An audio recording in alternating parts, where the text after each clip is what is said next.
और उन 15 जो योग के भेद होते हैं, उन योग में कैसे क्या गुण स्थान आदि होता है, तो आपको यहाँ पर क्लियर करते हैं।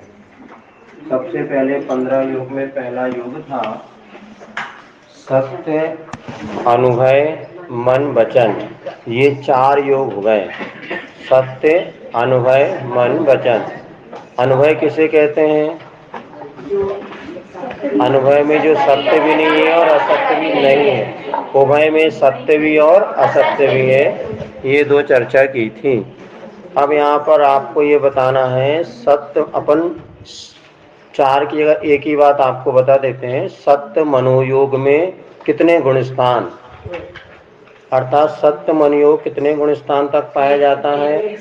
1 से 13। अर्थात पहले गुण स्थान वाला भी सत्य बोल सकता है, तो 13वें गुण स्थान वाले तो सत्य बोलते ही हैं। इसी प्रकार सोचने का हो गया, बोलने का हो गया।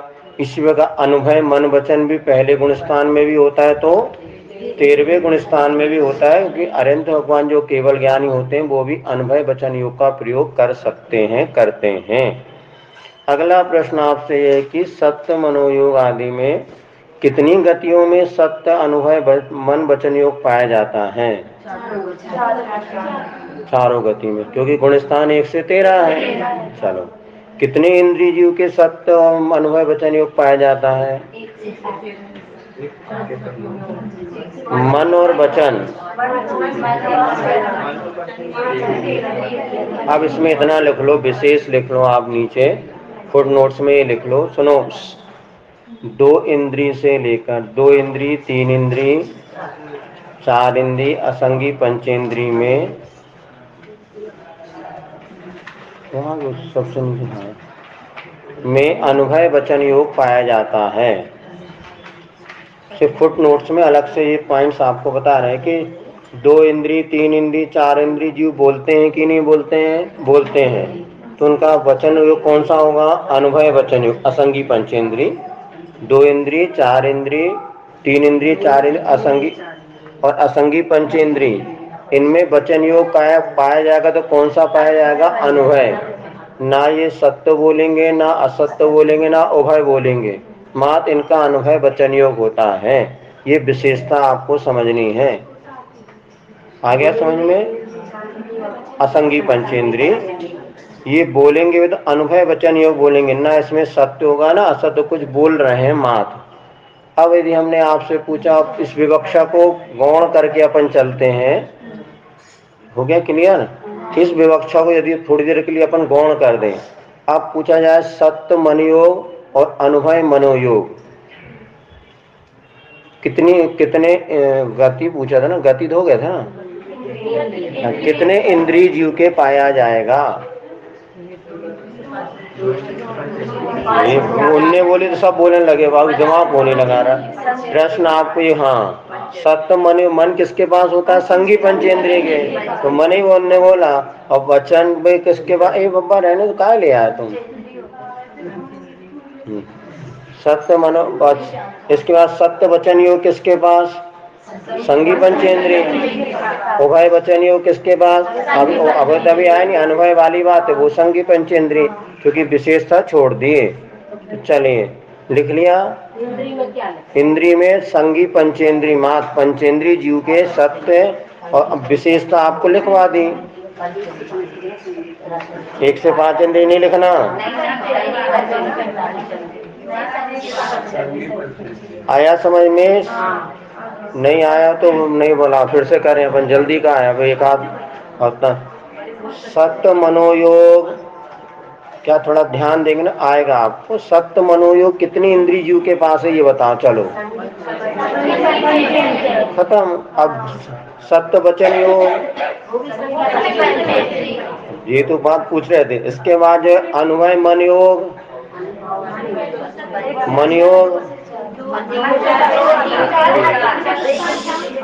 प्रश्न क्या है? अनुभव मन योग कितने इंद्रिय जीव के? मन जिसके पास हो पंचेंद्रिय होगा।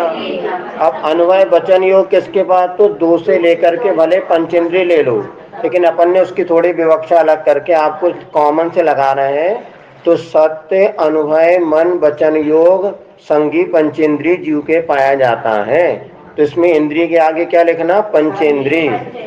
आया समझ में? अब अगला प्रश्न है, असत्य मन योग।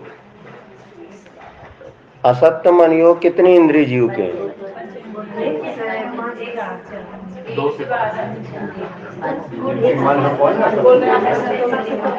असत्य मन योग कितने इंद्रिय जीव के? पंचेंद्रिय क्यों होगा? यही तो आपको बताए थे, थोड़ा सा दिमाग लगाओ। सुनो, यहाँ पर वही बैठेगा जो जागरूक रहेगा तो समझ में आएगा। नजर हटी दुर्घटना घटी। और आप प्रश्न को ध्यान दो और थोड़ा यहाँ आपस में चर्चा ना करके स्वयं अपना दिमाग लगाओ। कॉपी में भी मत देखो कि तुरंत अपन नाम आए को ढूंढने लगा। अरे होते कछ नहीं लिखो, हमारी तरफ देखो, पहले प्रश्न पे दिमाग यहाँ लगाओ दिमाग। असत्य मन योग कितने इंद्रिय जीव के? बस सबको पता, लेकिन वो उलझ जाते, नाम आगे इधर उधर देख रहे वो क्या बोल रहे, तो सोई अपन बोल दो। ऐसा नहीं करो, तुम बस एक ही नियम ले लो, कोई की बात नहीं सुनेंगे, बहरे बन जाओ तुम्हारे तो ही पास हो गए। और एक नकलची और ये सबसे ज्यादा असफल होते हैं। इनको पूरा विश्वास नहीं रहता, जल्दी से पड़ोसी को देखते हैं और गलत लिख देते हैं। कई लोग इसलिए नंबर नहीं ला पाते, उनकी आदत हमेशा दूसरों की कॉपी देखने की। पूरा विश्वास है, सही लिख रहे हैं, लेकिन दूसरी कॉपी देख के गलत लिख देते हैं। कई बार हुआ है। तो वो होशियार व्यक्ति बच्चा वो माना जो दूसरों की कॉपी ना देखे। आत्मविश्वास के साथ कहो तो कि असत्य मन योग किसके? पंचेंद्रिय के। अब दिमाग लगा क्यों? क्योंकि सत्य हो असत्य हो वही पंचेंद्रिय बोलेगा। अपन ने कहा 2 इंद्रिय 4 इंद्रिय बोलते, कि उनके पास तो मन होता नहीं। तो मन जिसके पास हो कोई वो झूठ बोल सकता है। तुम्हें झूठ बोला तो देखो नहीं क्या किसी झूठ, वे झूठेले और झूठ बोले कि हम झूठ नहीं बोला। जब वे कह रहे झूठ पे डबल झूठ। अरे तो लेकिन क्यों बोल रहा है? पंचेंद्रिय है और 2 इंद्रिय कभी झूठ नहीं बोल सकता। कि बिना मन के झूठ कैसे बोलोगे? झूठ बोलने में बहुत प्लानिंग बनानी पड़ती। झूठ बोलना सरल है कि सत्य बोलना सरल है? हाँ, झूठ बोलना बहुत प्लानिंग बनानी। आ जाओ, आना तो पड़े। तो झूठ बोलना बहुत दिमाग लगाना पड़ता है। वो बहुत माइंडेड होते हैं जो झूठ बोलते हैं। देखिए इसमें कुत्ती बहुएं माइंडेड है। जो झूठ बोलने होशियार है, बिना माइंड के झूठ बोला जाता है। बताओ कितनी प्लानिंग बनानी पड़ती, कैसे सेटिंग बनानी पड़ती, कैसे उल्लू बनाना। तो असत्य मन योग कौन किसके पास? पंचेंद्रिय में। असत्य वचन योग है ना, और उभय वचन योग पंचेंद्रिय के। उभय मन योग आ गई समझ में? चलो, जब ट्यूबलाइट जले तभी अच्छा। हो गए मारना। अब चलो, अब इंद्रिय के बाद काय लगा लो। तो जहाँ पंचेंद्रिय आए तो कौन सी काय आ गई? त्रस काय। देखो त्रस काय, काय के नीचे असत्य मन चलो ना। देखिए सत्य में दोनों में लिया त्रस त्रस ना, त्रस और इधर भी त्रस। अब इसके बाद इंद्रिय का योग। अब योग में कौन सा? अब बताओ, सुनो, दिमाग लगाना है ना। सत्य मनोयोग में कितने योग? योग पूछ रहे। योग कितने होते हैं? 15। आप ये सबसे सरल है। हमने आपको जब एक योग होगा तब दूसरा नहीं, एक होगा तो 14 नहीं होंगे। सबसे सरल बढ़िया। सत्य मन योग में कितने योग? तो एक ही होगा सत्य मन योग, बाकी शेष कैंसिल। 100 की जिसको कहते हैं। आई समझ में? असत्य मन योग में कौन सा? तो असत्य मन योग। और असत्य वचन योग में असत्य वचन योग। तो इसमें लिखो 100 की है। योग कितने? सत्य में सत्य, असत्य में असत्य। तो 100 की। आया नहीं आया समझ में? अभी नहीं आया समझ में? योग कितने होते हैं? 15 योग में नियम ये कि जब एक योग होगा तो शेष 14 नहीं होंगे। आई समझ में? अब ये बताओ, असत्य मन योग में कितने योग? कौन कौन से नहीं होंगे?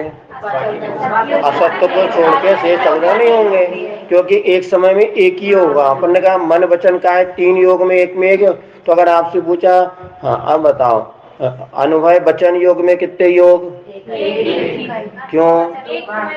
जब वो बोलेगा से हाँ आ गया समझ में?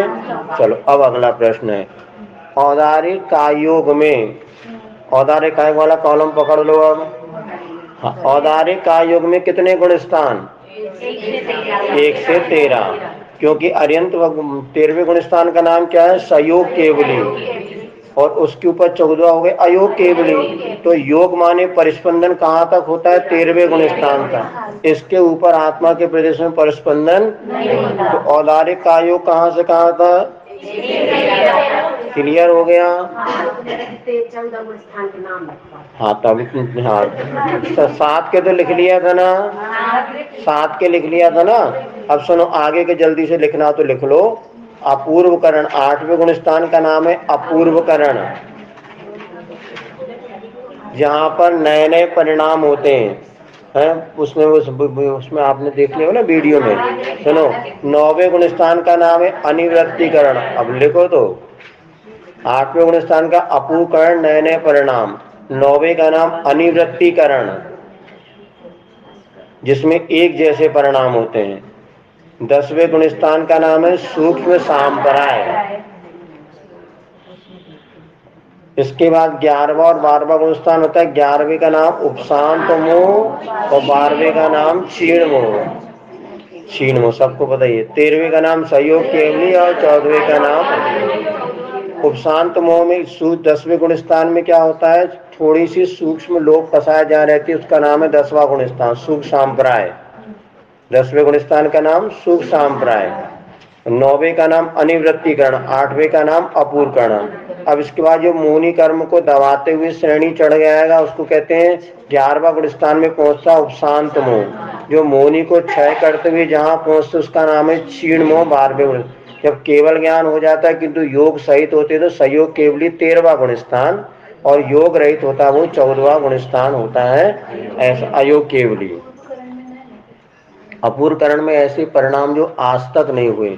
7वें गुण स्थान तो चलते फिरते होते हैं, किंतु 8वें से ऊपर गुण स्थान मात्र ध्यान की भूमिका में होते हैं, चलना फिरना नहीं होता। 13वें गुण स्थान में यद्यपि विहार वगैरह होता है, फिर भी वो हमारे तुम्हारे जैसा क्षय उपशम ज्ञान के साथ नहीं होता। चलो इतना हो गया क्लियर। अब अगला प्रश्न पे चलो।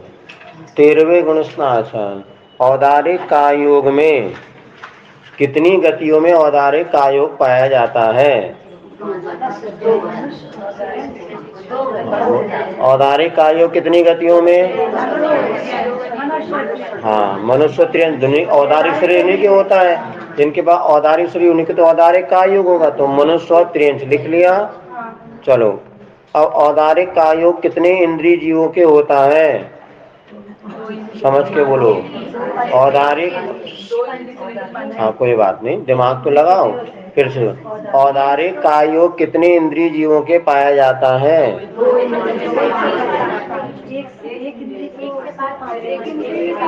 प्रश्न सुनो, इसमें आपको प्रश्न 10 बार सुना करो। नहीं, आपको जब आंसर देने पहले प्रश्न में विचार करो। प्रश्न क्या किया, हम आपको समझाना है। लिखा सब पुस्तकों में कई लोगों ने 10 बार और 24 खाना पढ़ चुके, इसलिए अब हम पढ़ा नहीं रहे, आपको समझा रहे हैं। तो औदारिक कायोग पूछा आपको, तो पहले ही बताओ औदारिक कायोग अगर तिरंज गति में होता तो किसको होता है? एक इंद्रिय को होता है कि नहीं होता? बस। तो औदारिक कायोग कितने इंद्रियों के? एक इंद्रिय, 2 इंद्रिय, 3 इंद्रिय, 4 इंद्रिय, 5 इंद्रिय। क्योंकि सबके पास औदारिक कायोग। पेड़ पौधे का कौन सा काय माना जाएगा? औदारिक काय। हाथी चींटी का शरीर कौन सा? औदारिक काय। तो मनुष्य का औदारिक काय।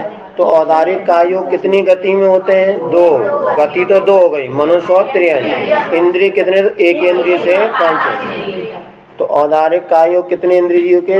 1 से लेके 5 तक। 2 से 5 नहीं, 1 से 5। अगला प्रश्न है औदारिक कायोग में काय कितने? त्रस और स्थावर दोनों। एक इंद्रिय की अपेक्षा स्थावर, 2 इंद्रिय से पंच फिर त्रस। अगला प्रश्न है औदारिक कायोग में योग कितने?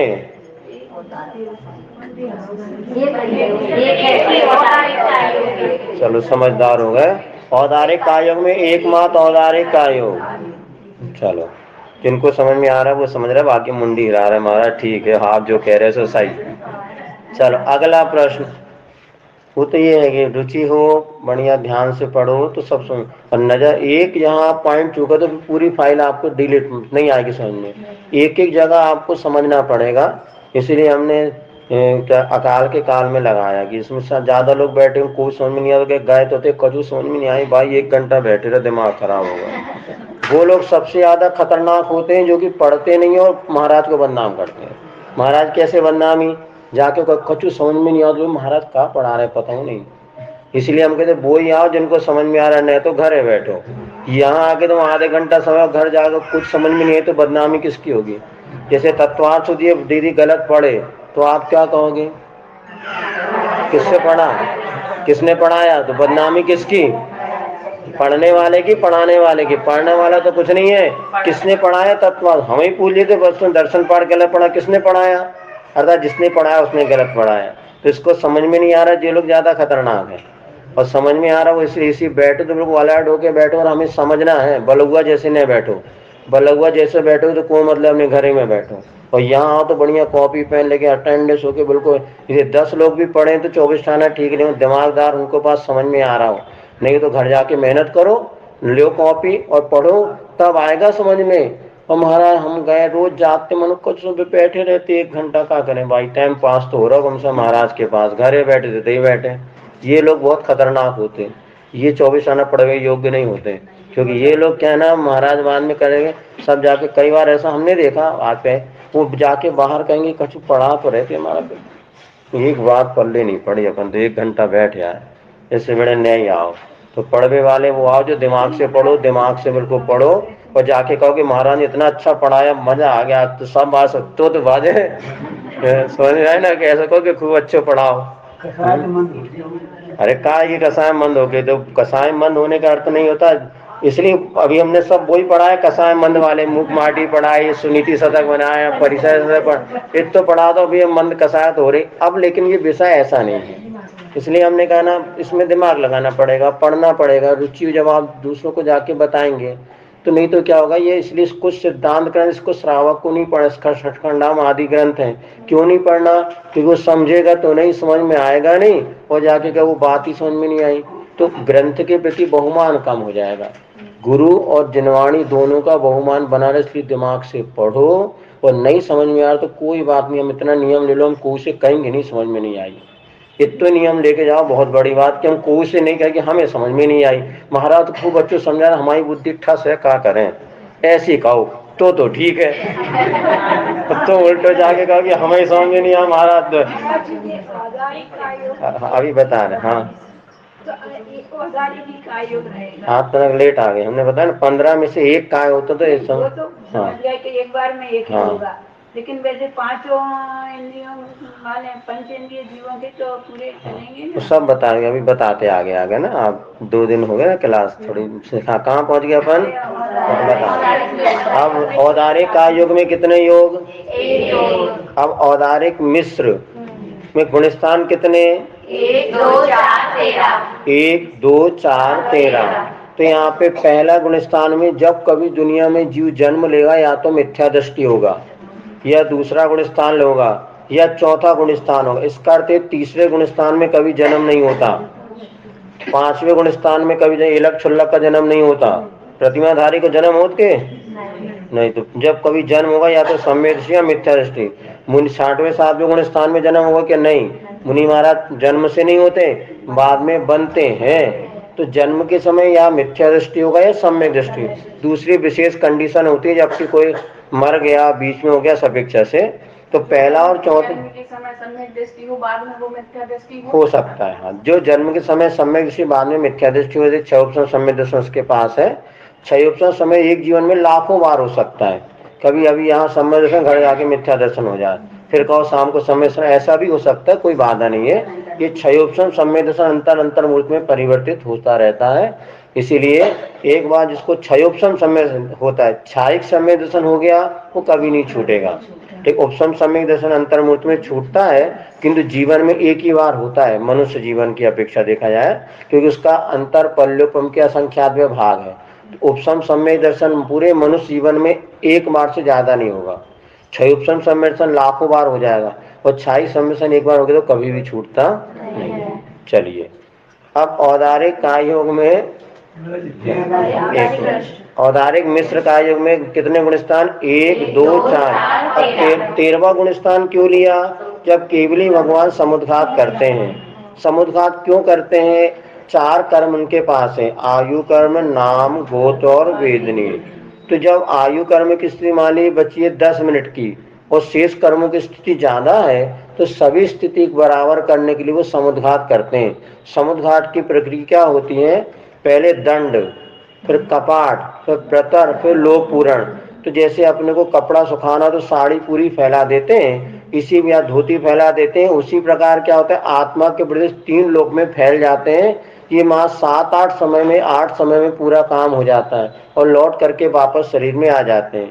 तो पहला होता है दंड, फिर दूसरा कपाट जैसे दरवाजा खोलते हैं, फिर प्रतर में होता है बात वलयों के भीतर भीतर, और लोक पूरण में पूरे 3 लोक में फैल जाते हैं। तो ये क्या होता है इस समय जब अपना दंड, ये दंड के बाद कपाट होता है, उसमें औदारिक मिश्र अवस्था बनती है। वो जन्म की अपेक्षा नहीं होती किंतु समुद्घात की अपेक्षा। तो इतने ही समझना, समुद्घात में औदारिक मिश्र अवस्था भी बनती है, कारमाण भी बनती है। तो इसलिए वहां पर 13वें गुणस्थान भी औदारिक मिश्र में लिया है, मां समुद्घात की अपेक्षा है। तो यहाँ पे औदारिक मिश्र का योग में कितने गुणस्थान ध्यान रहेगा? अब औदारिक मिश्र योग कितनी गति में पाए जाते हैं? हाँ, औदारिक मिश्र का योग मनुष्य और त्रियंज। अगला प्रश्न, औदारिक मिश्र का योग कितनी इंद्रिय जीव के होता है? 1 से 5। आ रहा है ना समझ में? हाँ, जिनको औदारिक उनको औदारिक मिश्र भी होगा। अब औदारिक का योग में काय कौन से? स्थावर दोनों। अब कहाँ औदारिक मिश्र चल रहा है ना? हाँ, फिर कौन सी गाड़ी में बैठे वो ध्यान रखना। ये तो बताया था औदारिक का योग जिंदगी भर है, औदारिक में सिर्फ जन्म के समय, जब तक अंतर्मुख में शरीर पर्याप्ति पूर्ण नहीं करता उस समय औदारिक मिश्र का योग। जैसे आपने कल उदाहरण दिया, और एक उदाहरण सुन लो, आटा ले लिया, पानी ले लिया, और जब तक लोहे बनाने में टाइम लगेगा नहीं लगेगा उसनने में, तो उसनने की अवस्था हो गई औदारिक मिश्र, और जैसे आटा उसन गया तो गया औदारिक का योग। ऐसा तो मिश्र माने बीच की अवस्था, जब आटा ये नहीं है पानी नहीं, दोनों मिला लेंगे लौंदा बन गया ऐसा। चलो अगला प्रश्न है, औदारिक मिश्र का योग में योग कितने? ठीक है ना, 100 की। चलो अब जल्दी आ जाओ इधर, बैक्रिया का योग में आ जाओ। हो गया ना ये वाला? अब बैक्रिया का योग में गुणस्थान कितने? 1 से 4। बैक्रिया का योग में गति कितनी? कौन कौन सी? हाँ, संख्या 2 होती हुई अंतर, इसमें देव और नरक गति। औदारिक कायोग, बैक्रिया कायोग में इंद्रिय कितने? पंचेंद्रिय। देव और नार के पंचेंद्रिय होते हैं। अब औदारिक वैक्रिया कायोग में काय कितने? 1 त्रस, क्योंकि पंचेंद्रिय होते हैं, त्रस। अब वैक्रिया कायोग में योग कितने? 100 की। चलो अब बाजू में आ जाओ, उनको भी तरस बोला जाता है, देव पंचेंद्रिय हो गए माने त्रस। 2 से 5 इंद्रिय इनकी पाई उसे त्रस कहते हैं। देव भी त्रस है, वो त्रस। पंचेंद्रिय जीवों को त्रस जीव कहते हैं। चलिए, देव भी त्रस कहला। त्रस कैसे? तो अपने गैया बैल को मत देखो, देव भी त्रस है, आप भी त्रस है, त्रस्त है तो त्रस है। दुखी है ना संसार में। चलो, इसलिए कहा ग्रस्त व्यस्त त्रस्त मोह माया में बचो वक्त है। चलो योग हो गया 100 की। अब वैक्रिय का योग योग, अब वैक्रिय मिश्र का योग आ जाओ। मिश्र का योग में गुणस्थान 1 2 4, गति इंद्रिय काय। चलो अब इधर अब हो गया उदाहरण, वैक्रिय मिश्र भी हो गए ना। अब आहारक का योग में आ जाओ। आहारक का योग में गुणस्थान, आहारक और आहारक मिश्र दोनों का 6वां गुणस्थान है। अब गति, क्योंकि 6वां गुणस्थान मनुष्य में होता है, देव नार क्योंकि 6वां गुणस्थान नहीं होता, तो गति 1। अब इंद्रिय, मुनि महाराज पंचेंद्रिय होंगे। काय त्रस, मुनि महाराज त्रस है कि नहीं है? है कि नहीं? त्रस्त तो है। हाँ ठीक है, त्रस्त नहीं है फिर भी त्रस्त। हाँ नहीं ऐसा। चलो हाँ वो त्रस है। इसके बाद आहारक आहारक मिश्र का योग में योग योग 100 की। आहारक आहारक में जो भी लगाओ अपना अपना लगाना। चलो इसके बाद आ जाए कारमण का योग। आहारक कारक में दोनों का एक ही आंसर है, दोनों आहारक कारक में एक साथ बनाना जोड़ी। चलो अगला प्रश्न, कार्मण का योग। कार्मण का योग में गुण स्थान 13 ना। अब 1 2 4 13 कार्मण का योग कितनी गतियों में पाया जाता है? चारों गति में। अब क्या हो गया, जैसे मान ली मनुष्य गति में मरण हो गया, अब रास्ते में जीव कौन सी गति में जा सकता है? चारों गति में। तो रास्ते में जीव या तो मनुष्य माना जाएगा, त्रियंश, देव और नारकी। तो कार्मण का योग कितने गति में? चारों गति में, क्योंकि मर विग्रह गति चारों गति में होती है। तो यहाँ पर ये कार्मण का योग कितनी गतियों में? अब कार्मण का योग में कितने इंद्रिय जीव होते हैं? 1 से 5, क्योंकि एक इंद्रिय भी गमन करता है, पंचेंद्रिय 1 से 5। अब कार्मण का योग में योग कितने? प्रश्न क्या किया? नजर, कार्मण का योग में योग कितने? स्वकीय है ना कार्मण का योग। इस प्रकार से अभी आपकी योग मारणा हो गई। अब फिर से निकालो, सीधे पहला पेज निकालो, नरक गति वाला। नरक गति वाला पहला पेज निकालो सबसे पहले। अब अगला प्रश्न है, ये नए मतलब तरीका आपको पैटर्न नया पढ़ा रहे हैं, बाकी पुस्तक से एक एक लगाते हैं, लगाने में समय भी लगता, वो भी अच्छा है। लेकिन अब चलो प्रश्न है, योग कितने होते हैं? प्रश्न आया समझ में? टोटल योग कितने होते हैं? 15। अब हमारा प्रश्न है, नरक गति में कोई जीव है नारकी, उस नरक गति में, मतलब अभी नरक गति की अपेक्षा लगा रहे हो, वहां का नारकी तो पर्याप्त हो जाएगा। और नरक गति में कितने योग? 15 में से योग कितने नरक गति में? चलो लगा लेते अपन, शुरू से लगाओ। मन के 4 रहेंगे क्या नहीं रहेंगे नरक गति में? नारकी सत्य बोल सकता क्या? नरक गति के जीव सत्य बोल सकते कि नहीं बोल सकते? सत्य सोच सकते कि नहीं सोच सकते? अनुभय, हाँ, उभय और असत्य, सत्य असत्य उभय अनुभय चारों रहेंगे। और हाँ, ये मन के चारों वचन ऐसे 8 तो रहेंगे, पक्का हो गया। तो नरक गति में 4 मन के और 4 वचन के, 8 योग। अब बची का योग। हाँ अब बताओ, नरक गति में औदारिक औदार्य मिश्र रहेगा कि नहीं रहेगा? 2 कम कर दो। वैक्रिय वैक्रिय मिश्र रहेगा नहीं रहेगा? चलो 2 रख लो, तो कितने? 8 और 2 10। और नरक गति में आहारक आहारक मिश्र रहेगा कि नहीं रहेगा? नहीं रहेगा। क्यों नहीं रहेगा? हाँ, क्योंकि वो मुनि महाराज के 6वें गुण स्थान में होता है। और औदारिक औदार्य मिश्र क्यों नहीं रहेगा? क्योंकि औदारिक औदार्य तो मनुष्य और त्रियंश गति में होता है। अब कार्मण का योग रहेगा नहीं रहेगा? तो कितने हो गए? 11 हो गए ना। हाँ, तो 4 कम हो गए। कौन कौन से? औदारिक, औदारिक मिश्र, आहारक और आहार। इस 4 के बिना कितने हो गए? 11। लिख लो, नरक गति में 11 योग। हे भगवान, टाइम होगा जल्दी से। हाँ चलो, अब त्रियंश गति में योग कितने? हाँ, त्रियंश गति में 4 कम होंगे तो वैक्रिय वैक्रिय मिश्र नहीं रहेगा, आहारक आहारक, तो 11 ही लिखो।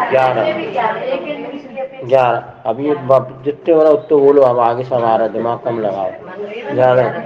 अभी त्रियंश गति में कितने? इसके बाद मनुष्य गति में कितने?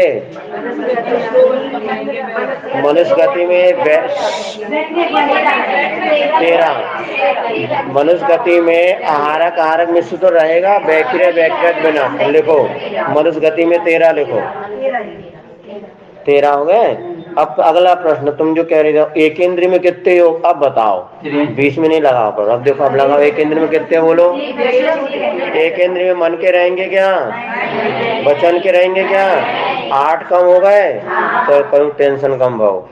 अब का योग बचे 7। एक इंद्रिय के वैक्रिय औदारिक औदार्य मिश्र रहेगा, एक इंद्रिय जीव के औदारिक औदार्य, एक इंद्रिय के औदारिक औदार्य मिश्र रहेगा क्या? नहीं, औदारिक शरीर अपन वही पड़ गया ना। बस वैक्रिय वैक्रिय मिश्र, आहारक आहारक मिश्र, अब कारमाण तो कितने बचे? 3 लिखो, एक इंद्री के 3। अभी एक इंद्री में देवगति में छूट गया वही 11 जो नरकी के ना, ऐसे 11 देवगति में भी 11 लिख लेना। एक इंद्री जीव के कितने? 3। अब 2 इंद्री से 4 इंद्री तक के कितने?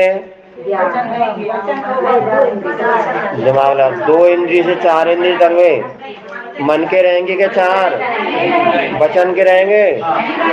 एक रहेगा ना अनुभव, एक वचन का और 3 काय के, ऐसे 4 योग रहेंगे।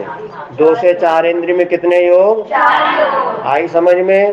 एक अनुभव वचन योग रहेगा और बाकी 3 आपके रहेंगे, औदारिक, औदारिक में 100 कार्मण।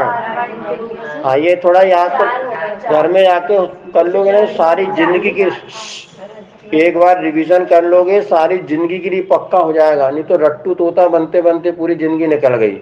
अब आप समझ लो, 2 इंद्रिय जीव के कितने योग? 4। एक अनुभव वचन योग और काय के 3, औदारिक, औदारिक में 100 कार्मण। ठीक, चलो अब इसके बाद पंचेंद्रिय जीव के कितने योग? पंचेंद्रिय के पूरे रहेंगे, पंचेंद्रिय कहने से पूरे होंगे। देखो 15, इसलिए कहा ना, बस यही दिमाग लगाना है। पंचेंद्र अपन इंद्री बोल रहे हैं आपको, इंद्री में पंचेंद्रिय में सारो गति, एक 15 पंचेंद्रिय के 15 योग। अब इसके बाद जल्दी करो, स्थावर और त्रस में कितने? स्थावर के 3, स्थावर के 3 और त्रस के पूरे 15। चलो हो गया। अब समय आपका हो गया, पर आगे कल देखेंगे, टाइम हो गया ना। त्रियंश के 11, आहारा कारक मिश्र नहीं रहेगा और वैक्री मिश्र रहेगा। ठीक,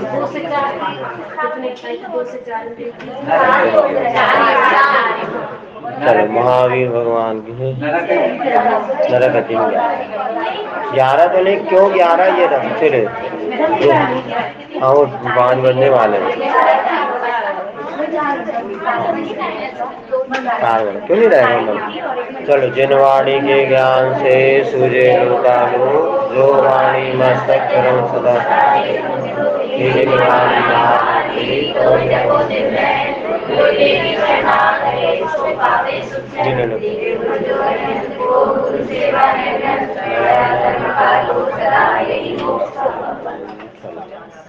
का